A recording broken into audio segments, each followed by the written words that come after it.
Hello students, कैसे हैं आप सब लोग। आज का जो हमारा सेशन होने वाला है वो होने वाला है दोस्तों मोलारिटी के ऊपर। आज मैं आपको मोलारिटी के बारे में बताने वाला हूँ। इसके बारे में हम एक डिटेल्ड डिस्कशन करेंगे और मैं नीट के प्रीवियस ईयर्स के क्वेश्चंस लेकर के आया हूँ जिसमें आपके मोलारिटी के कंसेप्ट्स इन्वॉल्व्ड हैं दोस्तों। तो चलिए आज का लेक्चर शुरू करते हैं फिर। तो देखिए दोस्तों, मैं यहाँ पे नोट्स पहले से ही लिख के लाया हूँ ताकि कम समय में हमारा मोलारिटी का जो टॉपिक है वो कंप्लीट हो सके। तो देखो, मोलारिटी को अपन डिनोट करते हैं कैपिटल एम से, ठीक है। कैपिटल एम से इसको डिनोट किया जाता है दोस्तों, ठीक है। और इसकी जो यूनिट होती है वो होती है मोल्स पर लीटर, या फिर इसको आप MOLAR मोलार भी लिख सकते हो, या मोलर बोलना है मोलर भी बोल सकते हो। मोलारिटी का क्या मतलब होता है, देखो, अगर आप कोई भी एक सॉल्यूशन ले लेते हो, यहाँ पे जैसे ये एक सॉल्यूशन है, इसके प्रति लीटर में कितने मोल्स ऑफ सॉल्यूट आपके प्रेजेंट हैं, उसी चीज़ को ही मोलारिटी कहा गया है दोस्तों। फॉर एग्जांपल यहाँ पे मैं एक सॉल्यूशन ले लेता हूँ, मान लो इसका टोटल वॉल्यूम है 2 लीटर और इसके अंदर टोटल मोल्स ऑफ सॉल्यूट है आपके 20 मोल्स। तो अगर इसकी मुझे मोलारिटी निकालनी पड़ी तो मैं कैसे निकालूंगा, molarity is equal to number of moles of solute लिखूंगा divide by volume of solution in litre लिखूंगा। तो हमारे पास नंबर ऑफ मोल्स कितने थे, 20 थे। वॉल्यूम कितना था सॉल्यूशन का, 2 लीटर था। जब मैंने इसको कैंसिल करा तो मेरा आंसर कितना आया, 10 मोल्स। इसका मतलब क्या हुआ, इसका मतलब ये हुआ जो अपन ने प्रीवियस सॉल्यूशन लिया था उसके प्रति लीटर में, पर लीटर, हर 1 लीटर सॉल्यूशन में आपके 10 मोल्स सॉल्यूट के प्रेजेंट थे। ठीक है दोस्तों, समझ में आ रहा है ना। कोई सा भी सॉल्यूशन ले लो आप, हर 1 लीटर में उसमें सॉल्यूट के नंबर ऑफ मोल्स कितने होंगे वही आपकी मोलारिटी होने वाली है दोस्तों, ठीक है। यहाँ पे आप फॉर्मूले के थ्रू इसको समझो। देखो, number of moles of solute divided by volume of solution in litres. Volume of solution को आपको लीटर्स में रखना है दोस्तों, समझ में आया। एक और बार मैं एग्जांपल देके आपको समझा देता हूं। जैसे यहाँ पे मान लो एक अपने पास सॉल्यूशन है, इसमें मान लो 20 मोल्स है टोटल सॉल्यूट के। वॉल्यूम ऑफ सॉल्यूशन मान लो इसका 5 लीटर। हमको निकालना है मोलारिटी। कैसे निकालेंगे दोस्तों molarity, number of moles of solute कितने प्रेजेंट है, 20 टोटल, ठीक है। और इस वॉल्यूम ऑफ सॉल्यूशन कितना है आपका, 5 लीटर। 5 से जब आप डिवाइड करोगे तो आपको यहाँ पे 4 मोलर आपकी इसकी मोलारिटी आएगी। इसका मतलब यह है कि इस सॉल्यूशन के प्रति लीटर में जो number of moles of solute होंगे वो कितने होंगे, 4 होंगे। समझ में आ गया आपको, आई होप समझ में आ गया होगा। अब मान लो एग्जामिनर ने आपको वॉल्यूम दे दिया ml में, तो आप मोलारिटी कैसे निकालोगे, number of moles of solute को वॉल्यूम ऑफ सॉल्यूशन से डिवाइड करोगे जो कि आपके ml में होंगे। अब ml को आपको कन्वर्ट करने के लिए लीटर्स में 1000 से डिवाइड करना पड़ेगा। तो ये देखो, ये आपका डिनोमिनेटर में आता है नीचे, ठीक है। तो जब आप इस ऊपर इसको भेजोगे तो ये रेसिप्रोकल हो जाएगा, ये 1000 number of moles of solute के साथ मल्टीप्लाई हो जाएगा। तो ध्यान रखना, जब भी मोलारिटी निकालने के लिए बोले और एग्जामिनर आपको वॉल्यूम ऑफ सॉल्यूशन ml में दे दे तो क्या करना, number of moles of solute लिखना, उसको 1000 से मल्टीप्लाई करना और divided by volume of solution जो आपको ml में दिया था उससे आप डिवाइड कर देना। समझ में आ गया ना। बस यहाँ पे ये ऊपर जो 1000 आया है वो ml को लीटर्स में कन्वर्ट करने के बाद ही आया है, क्योंकि नीचे आता तो हमने रेसिप्रोकल करके उसको ऊपर भेज दिया है। आई होप इतना क्लियर होगा आपको, है कि नहीं दोस्तों। देखो, ये आपका मोलारिटी का जो हम फॉर्मूला बताया था, मैंने आपको क्या बताया था, number of moles of solute divide by volume of solution, ठीक है। तो अगर आपको number of moles of solute के टर्म्स में लिखना है तो आप क्या करोगे, मोलारिटी इनटू वॉल्यूम भी लिख सकते हो, ठीक है। ये देख लो, ये बाद में आपको काम आने वाला है। अब देखो, कभी कभी ना आपको वॉल्यूम नहीं देगा, आपको वॉल्यूम की जगह क्या करेगा एग्जामिनर, डेंसिटी दे देगा। ज़्यादातर डेंसिटी आपके ग्राम पर ml में दिया हुआ रहता है, तो आपको डेंसिटी का इस्तेमाल करके वॉल्यूम निकालना पड़ेगा। तो देखो, डेंसिटी का मतलब क्या होता है, डेंसिटी का मतलब होता है मास बाई वॉल्यूम, ठीक है। आपको मान लो डेंसिटी ऑफ सॉल्यूशन दिया है, तो डेंसिटी ऑफ सॉल्यूशन को आप लिखोगे is equal to mass of solution divide by volume of solution. इस तरीके से आप वॉल्यूम ऑफ सॉल्यूशन यहाँ पे लिख के मास ऑफ सॉल्यूशन को डेंसिटी ऑफ सॉल्यूशन से डिवाइड करोगे जब, तब आपका यहाँ पे वॉल्यूम निकल के आ जाएगा, ठीक है। तो देखो, ये अपना कैसे आया ये फॉर्मूला, ये आपका आया डेंसिटी के थ्रू। देखो, डेंसिटी आपको याद रख लो, density is equal to mass by volume होता है, तो आप इजीली वॉल्यूम तक जा सकते हो डेंसिटी का इस्तेमाल करके, ठीक है। तो वॉल्यूम आप क्या लिखोगे, volume is equal to mass by density, ठीक है। तो डेंसिटी आपको सॉल्यूशन दिया रहेगा, उसका इस्तेमाल करके आपको वॉल्यूम तक पहुंचना है। कैसे पहुंचना है मैंने बता दिया दोस्तों, ठीक है। एक इंपॉर्टेंट केस देख लो, ये जो वाटर होता है ना, ये बहुत इंपॉर्टेंट है। ये जो वाटर की डेंसिटी है ये 1 ग्राम पर सेंटीमीटर क्यूब होता है। इसका मतलब ये है कि आप अगर जितना ml लोगे ना वाटर का, उतना ही उसका ग्राम में वजन आएगा। जैसे कि अगर आप 270 ml अगर आप वाटर लेते हो तो उसका वजन ग्राम्स में भी 270 ही रहेगा। समझ में आया आपको। मान लो आपने 300 ml वाटर ले लिया तो इसका जो वजन है ग्राम्स में वो 300 ग्राम रहेगा। समझ में आया। तो यहाँ पे ये सब बातें की गई है। मैंने आपको बता दिया कि कभी कभी क्या करेगा, वॉल्यूम की जगह डेंसिटी से खेलेगा एग्जामिनर। डेंसिटी ज्यादातर ग्राम पर एमएल में आपको दिया हुआ रहेगा, तो आपको डेंसिटी का इस्तेमाल करके वॉल्यूम तक का सफर तय करना है। तो आप फॉर्मूला लगाओगे density is equal to mass by volume. ठीक है, जब आप वॉल्यूम मतलब इसको सिंप्लीफाई करोगे, वॉल्यूम के टर्म्स में जब इसको लिखोगे तो आप वॉल्यूम ऑफ सॉल्यूशन तब आपका आ जाएगा और आप आंसर यहाँ से निकाल लोगे। अब देखो कभी कभी ना एग्जामिनर यूनिट से आपके साथ खेलेगा, लेकिन फंसना नहीं है, सवाल के साथ खेलना है। तो कैसे हम कन्वर्जन करेंगे वो देख लो। 1 ml का मतलब होता है 1 cc, 1 cc मतलब सेंटीमीटर क्यूब। 1 ml का मतलब है 1 सेंटीमीटर क्यूब, और 1 सेंटीमीटर क्यूब को कभी ये cc भी लिख देते हैं। समझ में आया? 1 लीटर में 1000 ml होते हैं। ठीक है, और 1 ml का मतलब 1 सेंटीमीटर क्यूब होता है या फिर 1 cc, बात सेम ही है। ठीक है, तो 1 लीटर में 1000 ml और 1000 ml में 1000 सेंटीमीटर क्यूब या फिर 1000 cc, लिखने का बस तरीका अलग है। ये समझ में आया आपको? 1 लीटर में 1 डेसीमीटर क्यूब होता है, और तो 1 डेसीमीटर क्यूब में अगर 1 लीटर है तो 1 डेसीमीटर क्यूब में आपके 1000 ml होने वाले हैं, यानी कि 1000 cc भी आपके हो जाएंगे। ठीक है, तो अगर आपको ml और डेसीमीटर क्यूब का कन्वर्जन चाहिए तो आप ml से डेसीमीटर क्यूब में जाने के लिए क्या कर सकते हो, 1000 से डिवाइड करोगे। समझ में आ गया ना? ये मैंने आपको यहाँ पे रिलेशन लिख के बता दिया। अब अगर 1 मीटर क्यूब दिया हुआ है, 1 मीटर क्यूब के करस्पॉन्डिंग आपको वॉल्यूम निकालना है, तो आपका वो होता है 1000 लीटर या फिर 1000 डेसीमीटर क्यूब। ठीक है, 1000 लीटर की करस्पॉन्डिंग जो ml में आपका वॉल्यूम आएगा वो आएगा आपका 10,000 ml, यानी कि 10,000 cc या फिर centimetre cube. I think unit convergence आपको क्लियर है। ये पेज बहुत इंपॉर्टेंट है गाइस, बहुत इंपॉर्टेंट है। एग्जामिनर सवाल को टफ बनाने के लिए कभी यूनिट से खेलेगा, कभी आपको वॉल्यूम की जगह डेंसिटी दे देगा, आपको डेंसिटी के थ्रू वॉल्यूम तक का सफर तय करना पड़ेगा। ठीक है, और यहाँ पे मैंने आपको वाटर की डेंसिटी बताई दी है, जितना ml वाटर लोगे यार उतना ही उसका वजन ग्राम में हो जाएगा। समझ गए ना?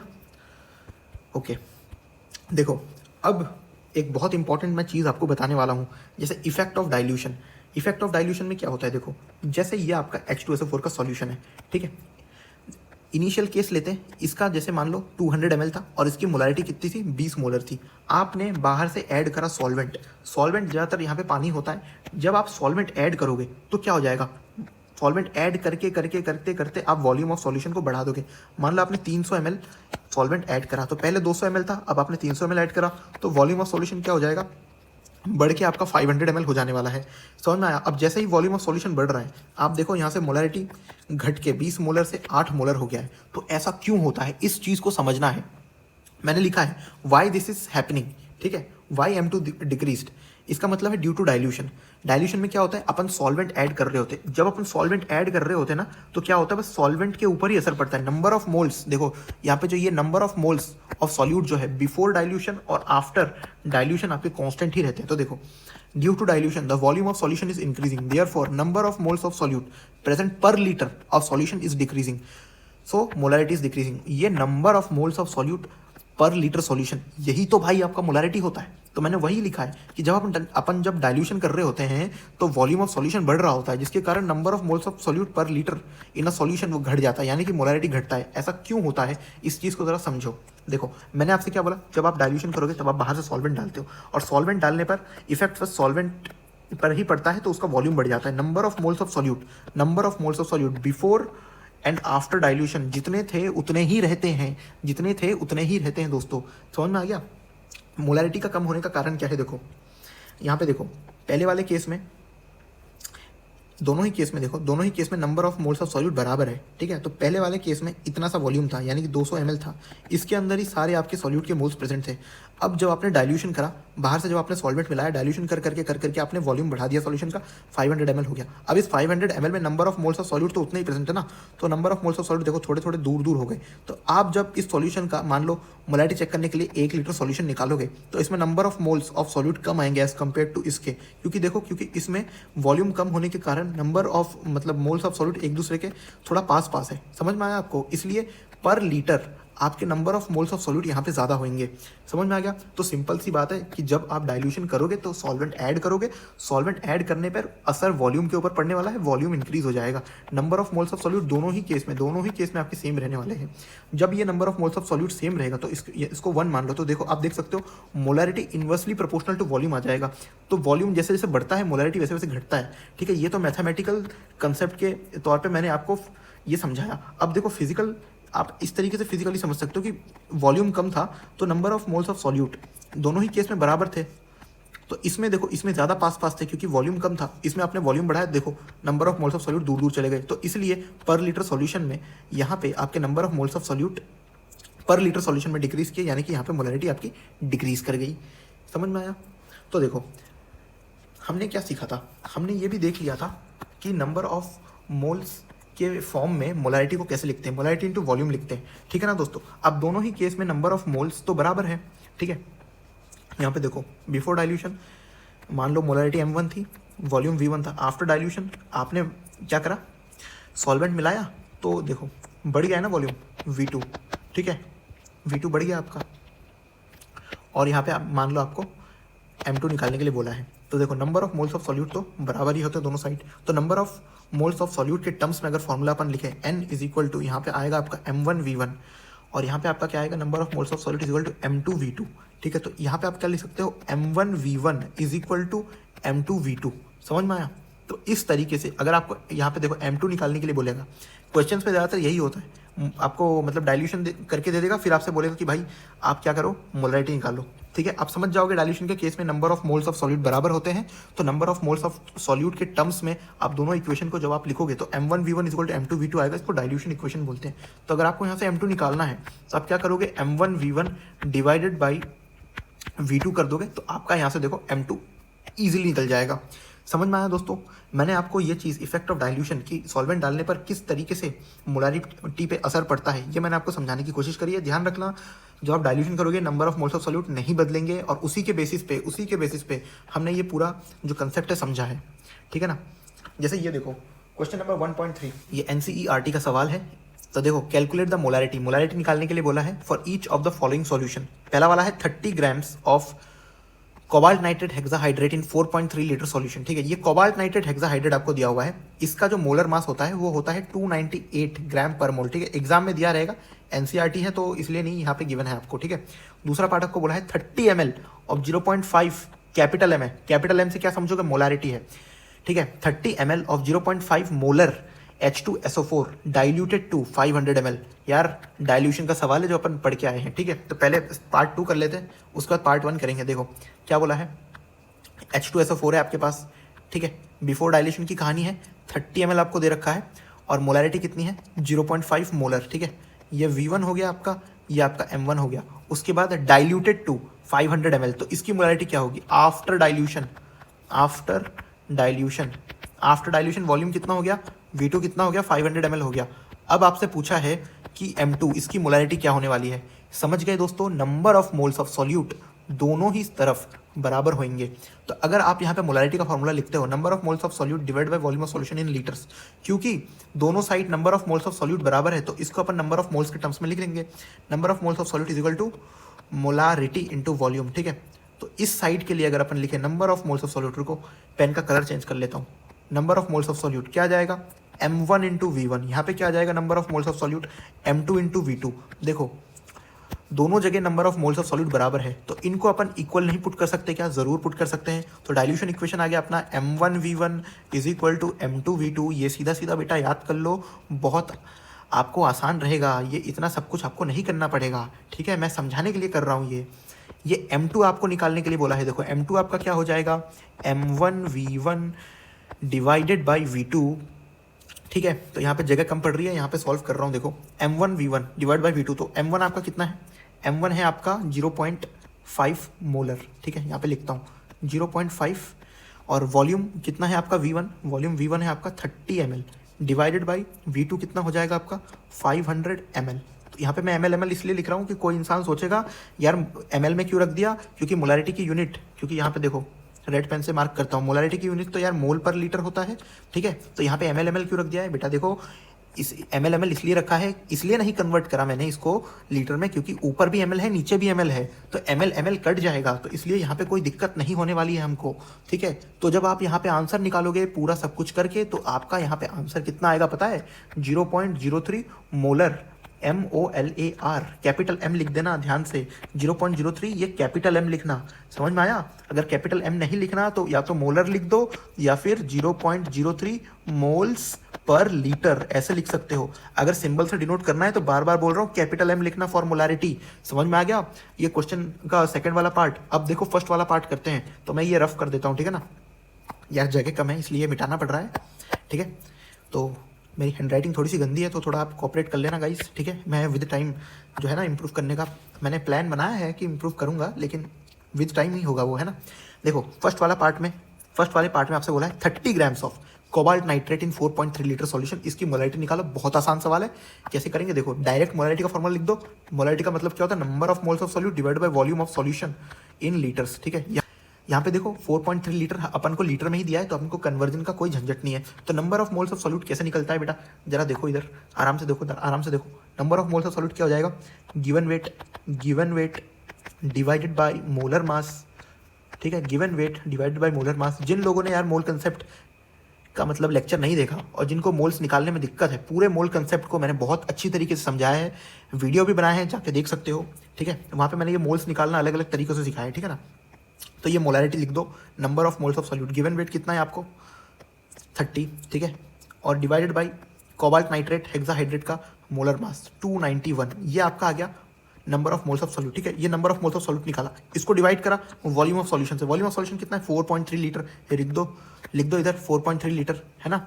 तो क्या आ जाएगा 30/291 मल्टीप्लाइड विद 4.3, आंसर कितना आएगा, आंसर आ जाएगा आपका इधर आंसर आएगा 0.024 मोलर। कैपिटल एम मोलारिटी के लिए कैपिटल एम, ध्यान रखना कैपिटल एम। सेकंड वाला पार्ट अपन ने कर दिया था, चलो एक और बार आंसर लिखने के नाते मैं कर देता हूँ। डाइल्यूशन का केस है m1v1 is equal to m2v2, ठीक है। जब आंसर निकालोगे तो क्या करने वाले हो, m2 is equal to m1v1 divided by v2 is equal to, आपका आंसर कितना आया था 0.03 कैपिटल M, यानी कि मोलर। पहला वाला जो हमारा क्वेश्चन है वो सॉल्व हो चुका है। अब देखो दूसरे वाले क्वेश्चन की, अच्छा दूसरा टॉपिक आ गया ये, देखो इस टॉपिक को अपन कवर करते हैं। देखो क्या है यहाँ पे, इसके ऊपर भी आपके कभी कभी सवाल आ जाते हैं, ठीक है।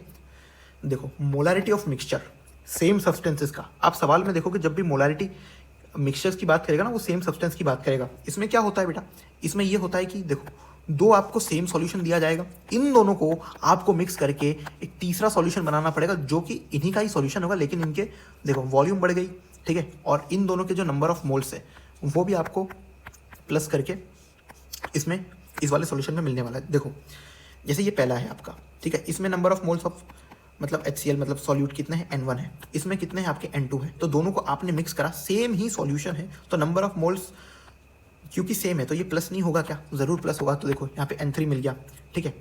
अभी यहाँ पे M1 तो ये number of moles of solute लिखा था, ठीक है, तो number of moles of solute के टर्म्स में मोलैरिटी को लिखा M1v1 is equal to M2v2, ठीक है।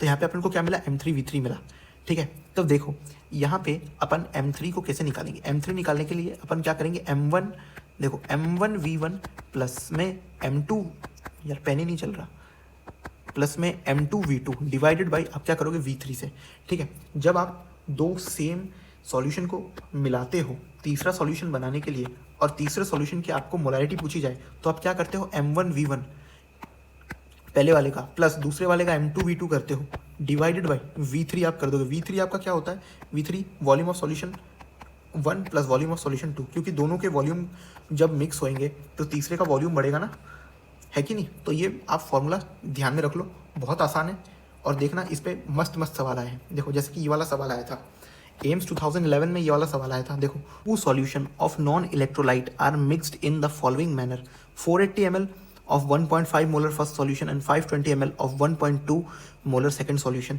what is the molarity of the final mixture, ठीक है। दोनों सेम नेचर के सॉल्यूशन है, नॉन इलेक्ट्रोलाइटिक, इन दोनों को मिला करके तीसरा एक सॉल्यूशन बनाया गया है। तो देखो डायग्राम बना के समझते हैं, फिर इसको सॉल्व करेंगे। पहले वाले का कितना है यार 480 ml और यहाँ पे मोलारिटी है 1.5 मोलर। दूसरे वाले का जो वॉल्यूम है वो हो जाएगा आपका 520 ml और मोलारिटी है 1.2 मोलर।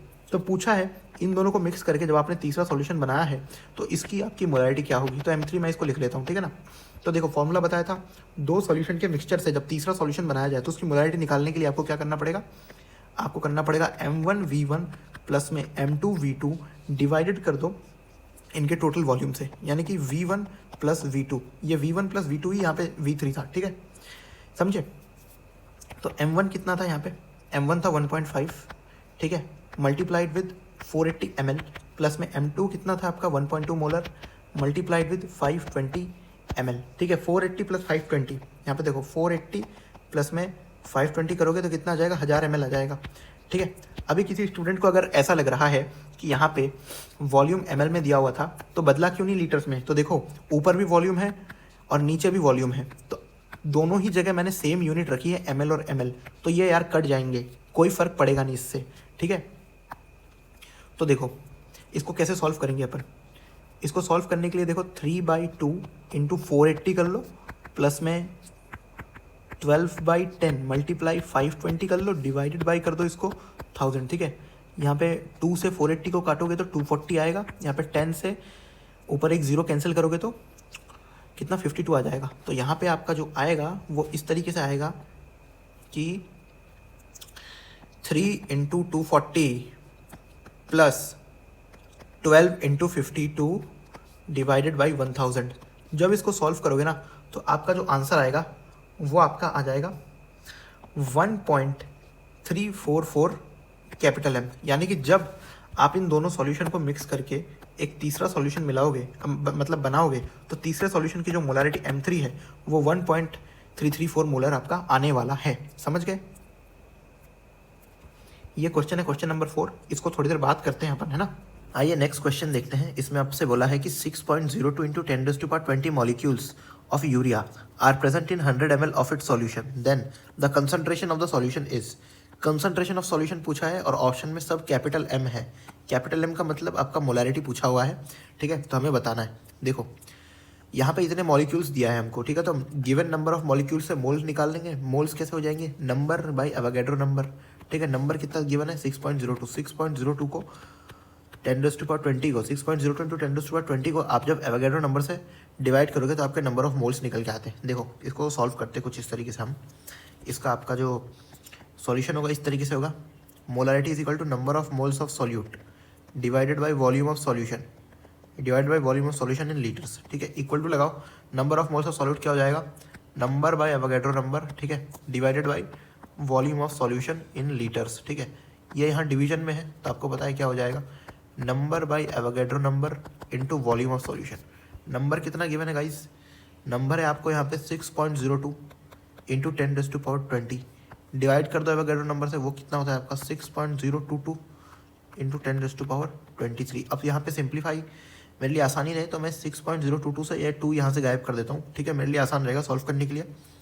और ये देखो वॉल्यूम 100 ml दिया है। ठीक है, 100 ml को जब मैं लीटर में कन्वर्ट करूँगा तो 1000 से डिवाइड करूँगा। अब ये यहाँ पे नीचे आ रहा है डिनोमिनेटर में, तो ये रेसिप्रोकल होकर ऊपर चला जाएगा और मल्टीप्लाई हो जाएगा आपका ऊपर जा कर के, ये ऐसे कुछ इस तरीके से। अब देखो इससे कट गया ये। ठीक है, यहाँ से 20 से ये मतलब जब कट जाएगा तो यहाँ पे 3 रहेगा, तो यहाँ पे 1 2 3, तो यहाँ 1 2 3, तो यहाँ पे बचा 2, यानी कि 1/100 आपका आंसर है, यानी कि 0.01 कैपिटल M आना चाहिए, 0.01 कैपिटल M। ये देखो ऑप्शन नंबर बी आपका करेक्ट आंसर हो जाएगा। इस क्वेश्चन में क्या था पता है, इस क्वेश्चन में बस आपको नंबर ऑफ मोल्स अगर निकालना आता है गिवन नंबर ऑफ मॉलिक्यूल्स से तो आप निकाल लोगे। वो क्या होता है, number of moles is equal to number divided by Avogadro number. Number कितना दिया हुआ था, ये दिया हुआ था। ठीक है दोस्तों, तो इस तरीके से अपन ने निकाल लिया। और ये जो मोल्स है ये कैसे निकालते हैं, ये मैंने अपने एक पुराने वीडियो में चैनल पे डाल रखा है वीडियो, आप जाके ज़रूर चेकआउट करना। बहुत अच्छे एग्जाम्पल्स से बहुत सारे क्वेश्चंस करवा करके मैंने आपको समझाया है। ठीक है, अगर आपका मोल्स में कन्फ्यूजन है तो आप जाकर वीडियो देख सकते हैं। आइए नेक्स्ट क्वेश्चन को देखते हैं हम लोग। यहाँ पे बोला है आपसे calculate total molarity of all the ions present in a solution containing 0.1 molar copper sulphate and 0.1 molar Al2SO4 thrice, यानी कि एल्यूमिनियम सल्फेट। आपसे पूछा है कि टोटल मोलारिटी बताइए एक सॉल्यूशन की, जिसमें मतलब सॉल्यूशन में आयंस की, जिस सॉल्यूशन में आपके 0.1 मोलर कॉपर सल्फेट हो और 0.1 मोलर एल्यूमिनियम सल्फेट हो। देखो 0.1 मोलर सबसे पहले पहला केस देखते हैं, 0.1 molar copper sulphate. Copper sulphate में आपके पास आयंस क्या क्या होते हैं, Cu+2 आयंस होंगे और SO4 2 नेगेटिव आयंस होने वाले हैं आपके पास। अब देखो कॉपर सल्फेट की मोलारिटी क्या है, 0.1 मोलर, यानी कि इसके अंदर जो ये आयंस प्रेजेंट है ना, इसके अंदर जो ये आयंस प्रेजेंट है इनकी भी मोलारिटी 0.1 मोलर ही होएगी, ठीक है। और इंडिविजुअल की होएगी कैसे देखना, Cu+2 इसकी भी 0.1 मोलर मोलारिटी होने वाली है, और कॉपर सल्फेट का SO4 नेगेटिव जो आयन है इसका भी 0.1 मोलर मोलारिटी होने वाला है। मतलब कहने का मतलब ये है कि ये कॉपर सल्फेट की अगर मोलारिटी 0.1 मोलर है तो कॉपर सल्फेट जिन भी आयनों से बना होगा उसकी भी मोलारिटी, उन आयंस की इंडिविजुअल मोलारिटी भी उतना ही होगा जितना आपका कॉपर सल्फेट का है। तो यहाँ पे 0.1 था, तो यहाँ पे भी इन दोनों का इंडिविजुअल जो मोलारिटी आया है वो 0.1 और 0.1 आया है, ठीक है। मैं इसको यहाँ पे लिख देता हूँ, कॉपर+2 आयन की जो मोलारिटी है वो 0.1 मोलर है, SO4 नेगेटिव आयन की जो मोलारिटी है वो भी आपका 0.1 मोलर है। पहला केस देख लिया। दूसरे केस में एल्यूमिनियम सल्फेट की बात की है, ठीक है, Al2SO4 थ्राइस, और इसका भी कितना है आपका एल्यूमिनियम सल्फेट का मोलारिटी 0.1 मोलर, ठीक है। अब मेरी बात ध्यान से सुनो, एल्यूमिनियम सल्फेट में क्या है, एल्यूमिनियम सल्फेट में देखो एक एल्यूमिनियम के ऊपर +3 का चार्ज होता है, तो एल्यूमिनियम कितना आपके पास 2 है, 2 एल्यूमिनियम है आपके पास, और सल्फेट आपके पास 3 है, और एक सल्फेट पे कितना होता है -2 का चार्ज होता है। देखो चार्ज बैलेंस हो गया आपका 3 × 2 6 और 3 × 2 6, ठीक है ना दोस्तों, तभी ये न्यूट्रल है एल्यूमिनियम सल्फेट। अब मेरी बात ध्यान से सुनना, मैंने आपसे क्या बोला था, मैंने आपसे ये बोला था कि जो भी मोलारिटी होता है, ठीक है, ये एल्यूमिनियम सल्फेट की जितनी भी मोलारिटी है इतना ही मोलारिटी इनके आयंस का, इंडिविजुअल आयंस का होने वाला है। तो एक एल्यूमिनियम का अगर यहाँ पे अपन मोलारिटी देखें तो वो 0.1 मोलर होएगा, और क्योंकि 2 एल्यूमिनियम है तो इसको आप 2 से मल्टीप्लाई कर दोगे, ठीक है।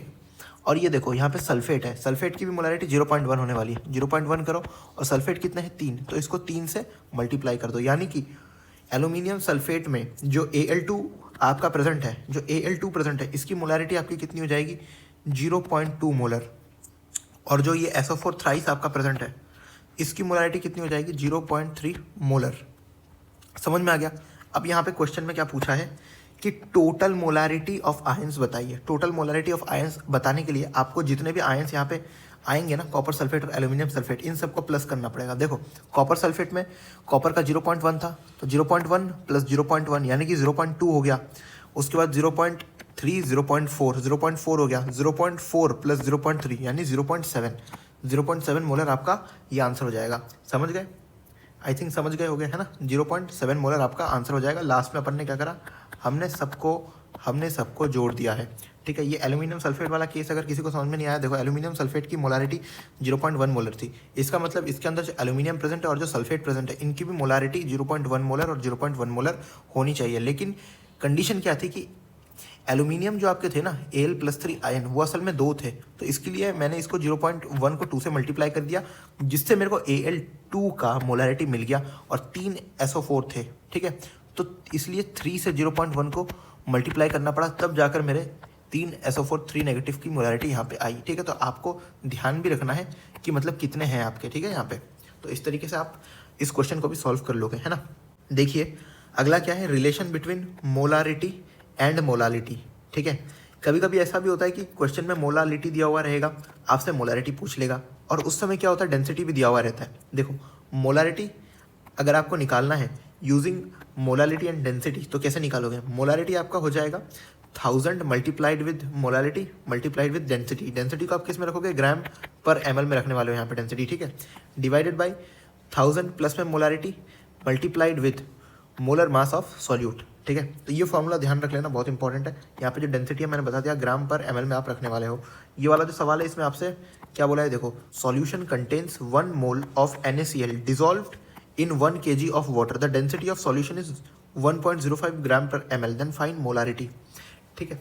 तो आपको यहाँ पे देखो मोलारिटी निकालने के लिए बोला है, ठीक है, और आपको डेंसिटी गिवन है, कितना गिवन है 1.05 ग्राम पर ml, ठीक है। और यहाँ पे क्या बोला है, देखो ध्यान से पढ़ो, solution contain 1 mole of NaCl dissolved in 1 kg of water, ठीक है। एक सॉल्यूशन है आपका, ठीक है, वो NaCl और वाटर से बनता है, ठीक है। उस सॉल्यूशन में क्या है, 1 kg सॉल्वेंट जो आपका पानी है उसके अंदर 1 मोल आपका NaCl का प्रेजेंट है। तो आपको यहाँ पे मोलालिटी मिल गया। देखो मोलालिटी का मतलब क्या होता है, 1 kg सॉल्वेंट में कितना सॉल्यूट के मोल्स डिजॉल्व हो रखे हैं।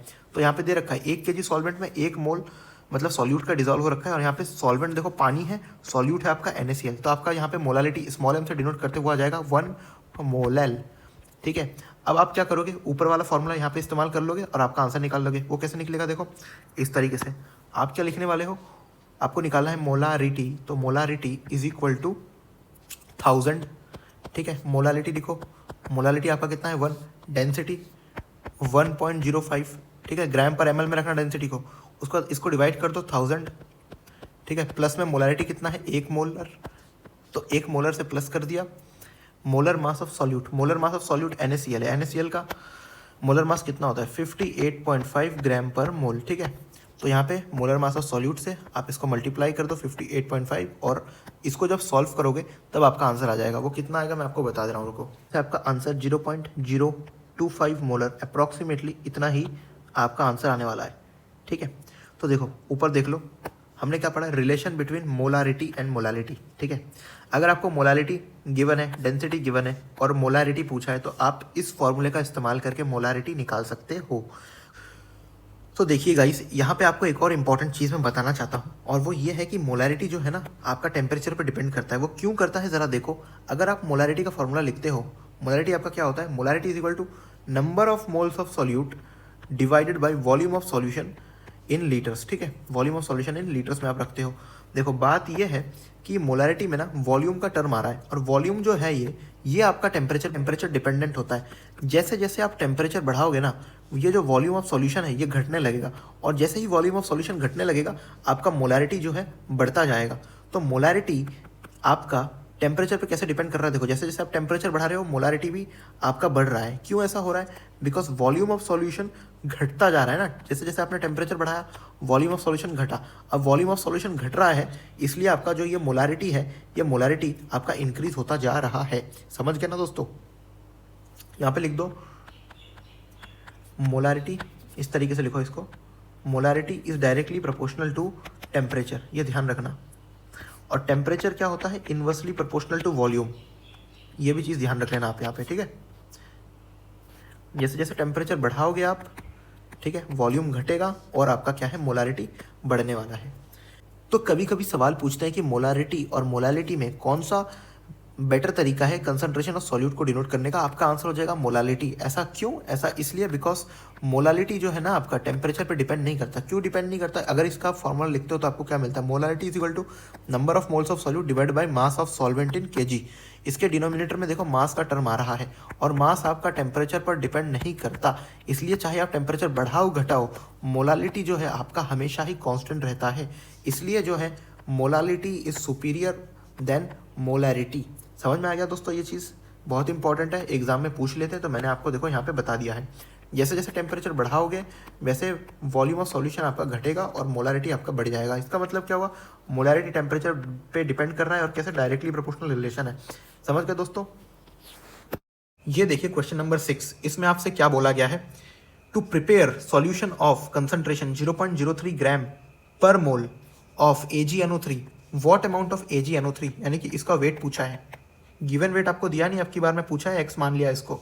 What amount of AgNO3 should be added in 60 ml of solution and also find molarity. तो ये देखो, ये जो आपको दिया हुआ है ना कंसंट्रेशन, ये 0.03 ग्राम पर मोल, ये असल में मोलारिटी नहीं है दोस्तों, ये आपका स्ट्रेंथ है।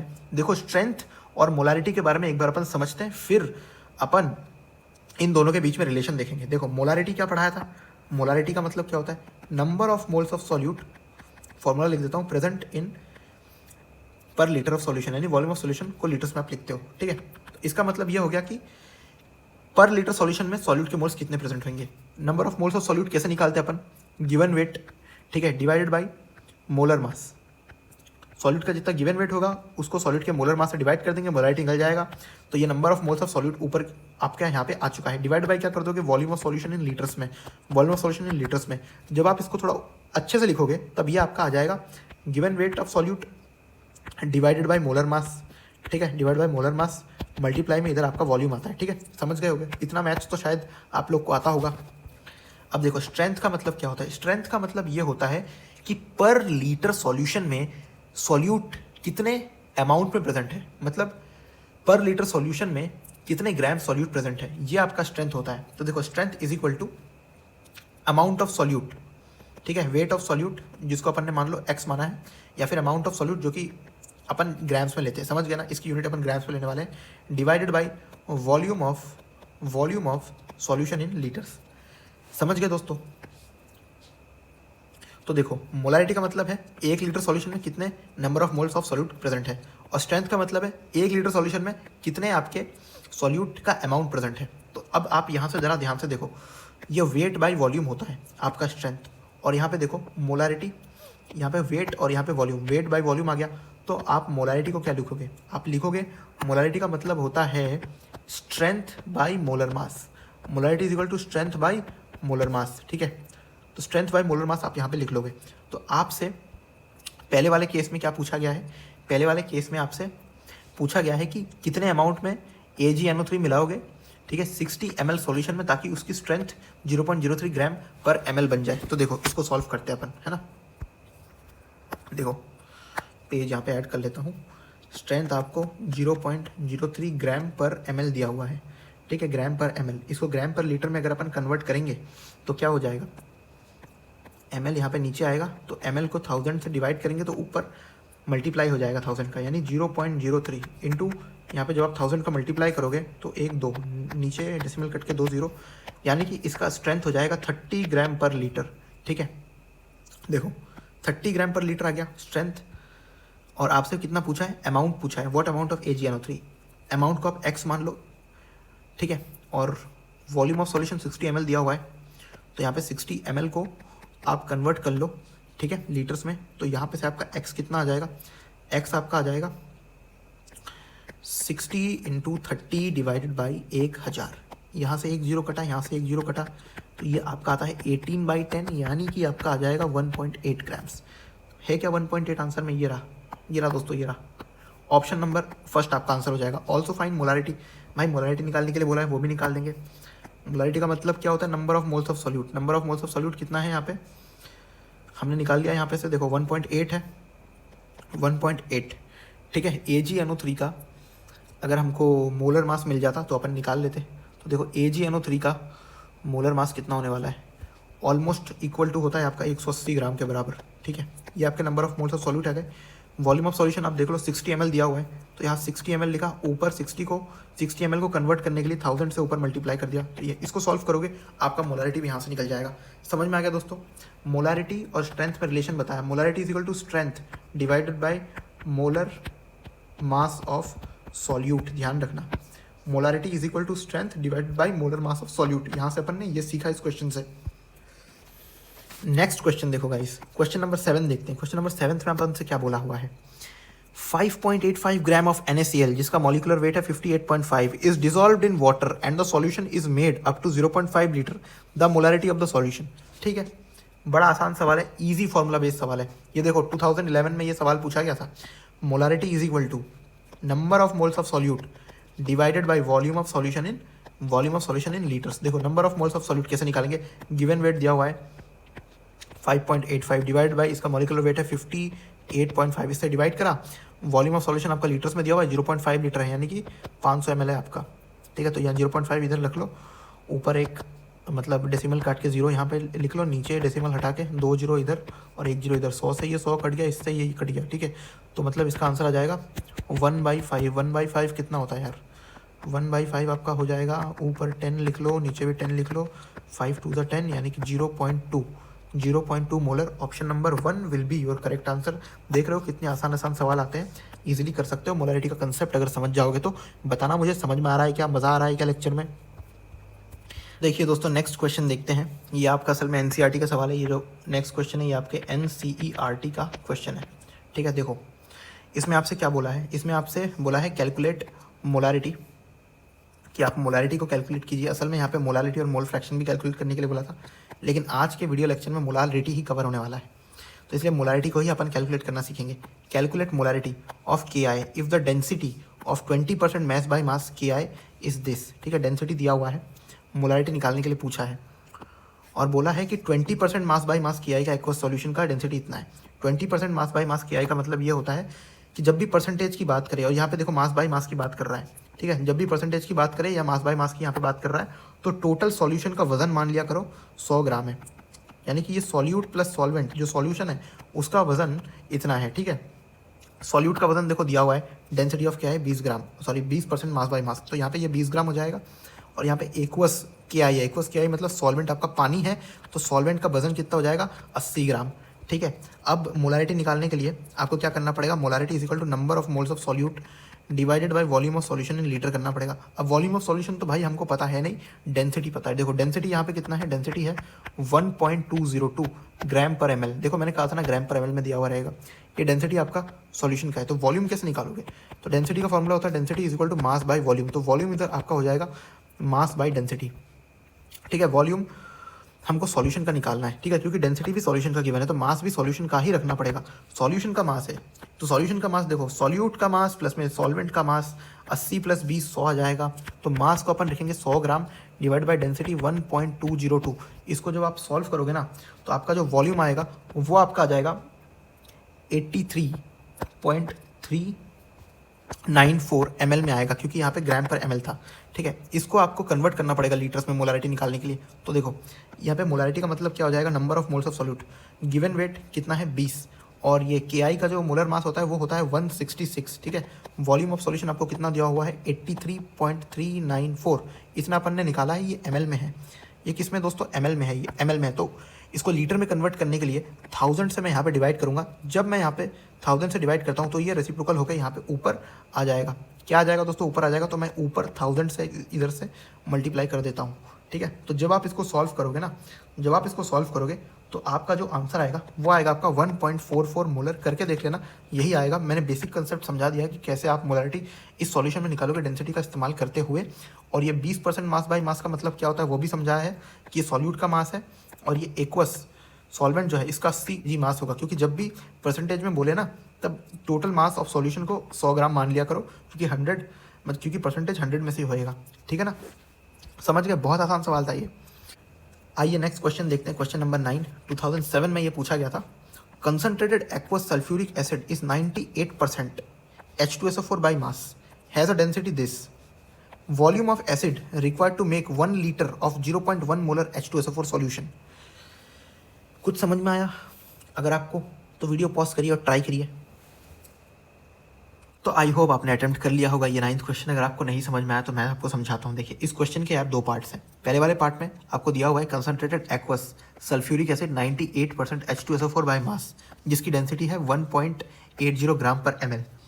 Volume of the acid required to make 1 litre of 0.1 molar H2SO4 solution. ये ऊपर जो आपको इन्फॉर्मेशन दिया हुआ है ना, आपसे पूछा है कि इस ऊपर वाले इन्फॉर्मेशन से इस एसिड का कितना वॉल्यूम इस्तेमाल किया जाए ताकि एक रिक्वायर्ड एसिड सॉल्यूशन बनाया जा सके H2SO4 का, जिसकी मोलैरिटी 0.1 हो और जिसका वॉल्यूम 1 लीटर हो। यानी कि देखो ऊपर वाले पार्ट में आपको जो इन्फॉर्मेशन दिया हुआ है उससे आप निकालोगे, उससे आप क्या निकालोगे, उससे आप निकालोगे मोलारिटी। ठीक है, फिर ऊपर वाले का जो सॉल्यूशन बना उसका आपको कितना वॉल्यूम इस्तेमाल करना पड़ेगा ताकि आपका 0.1 मोलर H2SO4 का एक सॉल्यूशन बन सके जिसका वॉल्यूम 1 लीटर हो। तो देखो आपको सबसे पहले मोलारिटी निकालना है, M1 लिख देता हूँ मैं।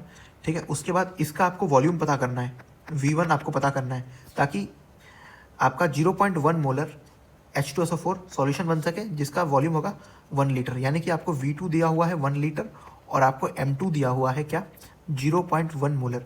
तो ये जो क्वेश्चन है ना, ये क्वेश्चन में देखो मोलारिटी वॉल्यूम की बात की गई हुई है, और ऊपर वाले आपको इन्फॉर्मेशन से ही नीचे वाली चीज़ बनानी है। तो अभी यहाँ पे जो फॉर्मूला नीचे वाले सेकंड केस में आप इस्तेमाल करने वाला हो ना, तो वो आप M1V1 is equal to M2V2 आपको करना पड़ेगा, तब जा करके इस सॉल्यूशन का आंसर आपको निकलने वाला है। तो सवाल को समझने की ना बहुत ज़्यादा ज़रूरत है इस केस में। तो देखो एक और पढ़ के बताता हूँ। कंसनट्रेटेड एक्वस सल्फ्यूरिक एसिड, ठीक है, 98% H2SO4 बाय मास। अब कंसनट्रेटेड 98% कंसनट्रेटेड है ये, और ऊपर से एक्वस भी है, यानी कि 2 ग्राम इसमें पानी का वजन हो गया, और 98 ग्राम आपका क्या है H2SO4 है, जिसकी आपको डेंसिटी दी हुई है। तो इन सारे इन्फॉर्मेशन का इस्तेमाल करके ना आप मोलारिटी निकाल लोगे इसका। और फिर आपसे सेकंड पार्ट में पूछा है कि इसका ऊपर वाले जो सॉल्यूशन है इसका कितना वॉल्यूम इस्तेमाल करें ताकि आपका एक सॉल्यूशन अपन बना सके H2SO4 का जिसकी मोलारिटी 0.1 हो और जिसका वॉल्यूम 1 लीटर होना चाहिए। तो देखिए सबसे पहले ऊपर वाले इन्फॉर्मेशन को इस्तेमाल करके ना मोलारिटी को निकालने की कोशिश करते हैं। तो आपका मोलारिटी क्या हो जाएगा, number of moles of solute divided by volume of solution in litres. ठीक है, तो number of moles of solute कितने हो जाएगा, गिवन वेट कितना है 98% बाई मास, तो 98 ग्राम लिखेंगे। और H2SO4 का जो मतलब मोलर मास होता है वो भी 98 होता है, समझ में आ गया। तो 98/98 ये आपके number of moles of solute निकल गए, यहाँ से आप डिवाइड बाई करोगे वॉल्यूम ऑफ सॉल्यूशन, ठीक है। तो 98/98 आपका 1 आया, तो यहाँ पे जो आपका मोलैरिटी आएगा ना, मोलैरिटी आपका आ जाएगा 1 बाय वॉल्यूम ऑफ सॉल्यूशन। और वॉल्यूम ऑफ सॉल्यूशन अपन क्या मतलब कौन सा यूनिट में रखेंगे, लीटर्स पे रखेंगे, because we have to find the molarity, ठीक है।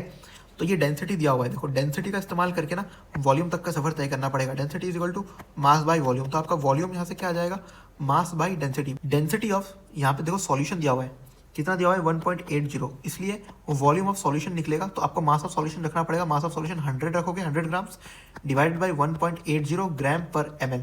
जब यहाँ से आप वॉल्यूम निकालोगे तो ये आपका आ जाएगा 55.55 ml, ठीक है। लेकिन इसको आपको कन्वर्ट करना पड़ेगा किस में, लीटर्स में। तो 55.55, देखो यहाँ पे लिख देता हूँ ना, मैं इधर लिख देता हूँ 55.55, ठीक है। इसको जब आप डिवाइड करोगे 1000 से, तो 1000 चला जाएगा क्या आपका ऊपर, आपका 1000 चला जाएगा ऊपर, ठीक है। ये आपका 1000 ऊपर चला गया। तो अब जब यहाँ पे आप इसकी मोलैरिटी लिखोगे तो वो कितनी हो जाएगी, देख लो। ये आपकी हो जाएगी मोलैरिटी अप्रॉक्सीमेटली 18.001 MOLAR। तो आपकी मोलैरिटी कितनी आ गई, 18 मोलर आ गई, ठीक है। तो यहाँ पे मोलैरिटी अपनी 18 मोलर आ गई, यहाँ से अपन को पता चल गया कि यहाँ पे 18 मोलर है। अब M1V1 is equal to M2V2 करके देखो वॉल्यूम निकाल लो, वॉल्यूम आपका ml में है, ठीक है। मोलैरिटी मोलर में है तो यार वॉल्यूम लीटर्स में आएगा, उसको फिर अपन को वॉल्यूम को ml में कन्वर्ट करना पड़ेगा। तो देखो क्या करेंगे, यहाँ पे आपको निकालना है V1, ओके। तो अब V1 को कैसे निकालोगे, M1 यहाँ V1 आएगा, V1 इक्वल टू M2V2 करो, M2V2 कितना है आपका 0.1 इंटू 1 डिवाइडेड बाई आप कर दो 18, ठीक है। तो यहाँ से आपका 0.1 डिवाइडेड बाई 18 कितना होएगा दोस्तों, ज़रा देखो, ये आपका हो जाएगा 0.00555 लीटर्स, ठीक है। लेकिन आंसर आपका कितने में है, ml में है। तो इसको 1000 से आप कर दो मल्टीप्लाई करो 1000 से। जब आप इसको 1000 से मल्टीप्लाई करोगे तो आपका आंसर आएगा 5.55 ml, ठीक है। तो आंसर आपका थर्ड वाला आने वाला है, ऑप्शन नंबर थर्ड आपका आंसर हो जाएगा। समझे दोस्तों, ऊपर वाले इंफॉर्मेशन से अपन ने मोलैरिटी निकाला, फिर पूछा कि ऊपर वाले से आप जितना मोलैरिटी निकालोगे उसका कितना वॉल्यूम इस्तेमाल करना पड़ेगा ताकि ये रिक्वायर्ड आपका सॉल्यूशन बन सके। तो M1V1 is equal to M2V2 लगा दिया। समझ गए होगे यार, थोड़ा सा ट्रिकी क्वेश्चन था, देखो 2007 में पूछा गया था ये। मैंने आपसे बोला था कि सारे क्वेश्चन मैं आपको करवाऊंगा, शायद आपको समझ में भी आ रहा हो, ज़रूर बताना यार, है ना। क्वेश्चन नंबर 10 देखो, क्वेश्चन नंबर 10 में आपसे क्या बोला है, 1 molar 2.5 litre NaOH solution is mixed with another 0.5 molar and 3 litre NaOH solution. Find the molarity of the resultant solution। यार वही मिक्सिंग वाला केस है, तो इसमें तो डायरेक्ट फॉर्मूला लगा सकते हो ना, M3 पूछ लिया आपको क्या बोला है, देखो यहाँ पे आपके क्या है, यहाँ पे आपके दोनों NaOH के सॉल्यूशन है, ठीक है। इनका मतलब मोलैरिटी और वॉल्यूम दिया हुआ है आपको, ठीक है। इन दोनों को मिक्स करके एक तीसरा सॉल्यूशन बना लिया जिसकी मोलैरिटी आपकी M3 आ गई। तो M3 निकालने का तरीका क्या बताया था, मैंने बताया था आपको M1V1 प्लस में M2V2 डिवाइडेड बाई क्या था V3। और V3 कितना होता है आपका, V3 आपका कितना होता है दोस्तों, V3 आपका हो जाएगा V1 प्लस में V2, ठीक है। तो M1V1 करो, M1V1 क्या है 1 इंटू 2.5, M2V2 करो, M2V2 कितना है 0.5 multiplied with 3 divided with V1 plus V2। V1 plus V2 आपका कितना हो जाएगा 1 प्लस 3 यानी कि 4। तो यहाँ से आपका जो M3 आ जाएगा वो कितना आ जाएगा आपका M3, यहाँ पे आपका ऑप्शन नंबर C आंसर हो जाएगा, ठीक है। मैंने निकाला हुआ है, मैंने आपको बता दिया कैसे करना है, ठीक है। अब फॉर्मूला लगा के आप कर लेना, और मैंने देखो वैल्यूज़ भी लिया हुआ है तो आप कैलकुलेट कर भी कर सकते हो, बड़ा आसान था। कितने क्वेश्चन बचे, 2 क्वेश्चन और हैं दोस्तों, ठीक है। What is the पूछा इधर, what is the molarity of H2SO4 solution that has a density 1.84 per centimeter cube at 35 degree Celsius that contain 98% by weight। तो ये आपको बताना है कि मोलैरिटी क्या होने वाला है, डेंसिटी दिया हुआ है। डेंसिटी से सबसे पहले अपन क्या करते हैं, डेंसिटी का इस्तेमाल करके वॉल्यूम ऑफ सॉल्यूशन निकाल लेते हैं। तो वॉल्यूम ऑफ सॉल्यूशन आपका क्या आ जाएगा, मास of solution divided by density. Mass of solution कितना है आपका 100 आएगा, क्योंकि यहाँ पे H2SO4 का जो एक्वा सॉल्यूशन का वजन है वो 98% बाई मास दिया हुआ है, यानी कि सॉल्यूशन को अपन 100 ग्राम अज्यूम करेंगे। 100 बाई डेंसिटी आप कितना करोगे 1.84। तो 100 को जब आप 1.84 से डिवाइड करोगे तो आपका 54.34 ml क्या आ जाएगा, वॉल्यूम ऑफ सॉल्यूशन आ जाएगा। अब आप क्या करोगे, मोलैरिटी निकालोगे। मोलैरिटी का मतलब होता है number of moles of solute, ठीक है। Number of moles of solute की जगह आप क्या रखने वाले हो, 98 ग्राम्स H2SO4, ठीक है। गिवन वेट 98 ग्राम्स, इसका मोलिकुलर मतलब मोलर मास भी 98 ग्राम्स होता है, ठीक है। इसको डिवाइड मोलैरिटी निकालने के लिए वॉल्यूम से डिवाइड करोगे, वो आपका कितना आ गया 54.34, ये ml में है। इसको कन्वर्ट करने के लिए 1000 से आप मल्टीप्लाई कर दोगे ऊपर, ठीक है। मेरे ख्याल से आप थोड़ा अपन स्पीड पकड़ सकते हैं, बिकॉज बहुत एक्सप्लेनेशन मैं आपको दे चुका हूँ, ठीक है। आपको अभी तक फॉर्मूले याद हो जाने चाहिए दोस्तों, ठीक है। तो यहाँ से जो आपका आंसर आ जाएगा, वो आपका आंसर कितना आ जाएगा, वो आपका आंसर आएगा ये सॉल्व करने पर, एक सेकंड रुको, 18.4 आएगा शायद से। लेट मी डिवाइड इट, 54.34, हाँ ऑप्शन नंबर ए आपका आंसर आ जाएगा, ऑप्शन नंबर ए, ठीक है। बड़ा ही आसान सवाल था, हो गया सॉल्व।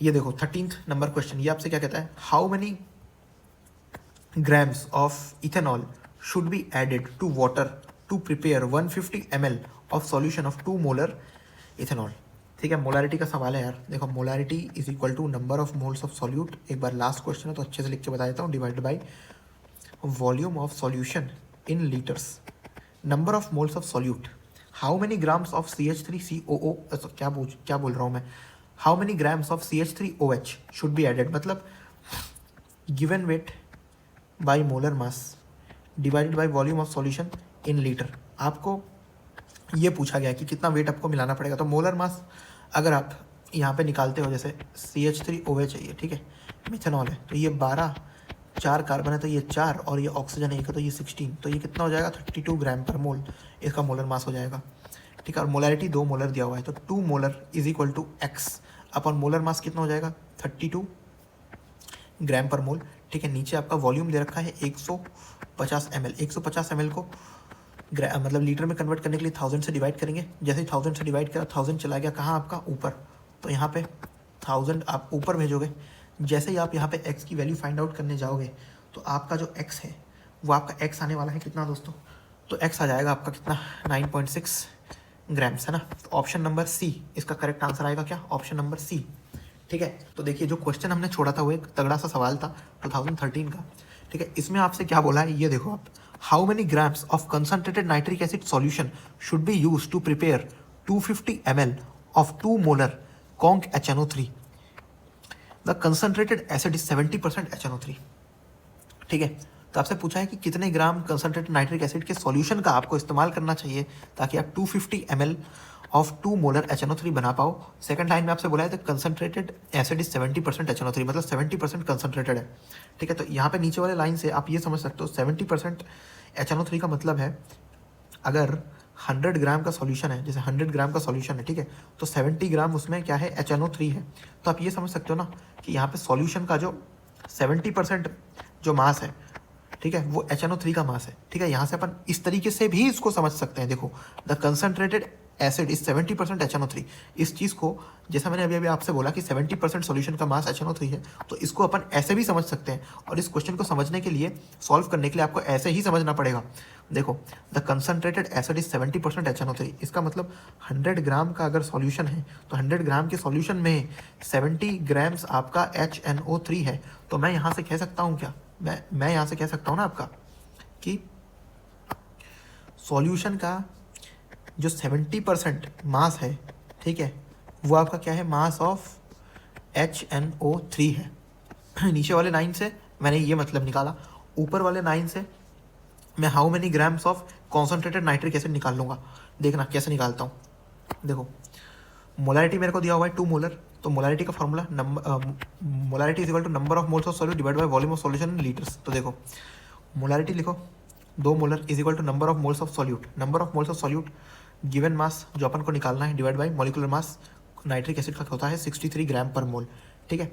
250 ml दिया हुआ है, तो यहाँ पे 250 ml दिया हुआ है, तो ऊपर मैं 1000 का मल्टीप्लिकेशन करने वाला हूँ, ठीक है। जब मैं इसको सॉल्व करूँगा तो क्या आएगा, देखो तो यहाँ पे मेरा आएगा x इज इक्वल टू 2 × 63 और यहाँ पे 250 डिवाइडेड बाई 1000 कर दूंगा, तो यहाँ पे ये 4 आ जाएगा और ये 2 से कट करूँगा, तो ये जो x है, ये जो वेट ऑफ HNO3 है, ये आपका 63/2 ग्राम्स आएगा। अब मेरी बात सुनो, ये मास ऑफ HNO3 यहाँ पे आ गया है, ठीक है। तो यहाँ पे मास ऑफ सॉल्यूशन, ठीक है, मास ऑफ सॉल्यूशन का 70%, जो मैंने लास्ट लाइन में आपको इंटरप्रेट करके बताया था कि 70% HNO3 है, ठीक है। 70% HNO3 का मतलब है 100 ग्राम सॉल्यूशन में 70 ग्राम HNO3 है। तो इसको ऐसा भी लिख सकते हैं कि सॉल्यूशन का 70% जो मास है वो HNO3 का मास है, और HNO3 का मास अपन ने ऊपर वाले मतलब डेटा से मोलैरिटी का इस्तेमाल करके अपन ने निकाल लिया है। वो कितना है, 63/2 है। तो इसको देखो कैसे लिखेंगे, मास ऑफ सॉल्यूशन, दूसरे कलर से लिखता हूँ इसको, वाइट से लिख देता हूँ।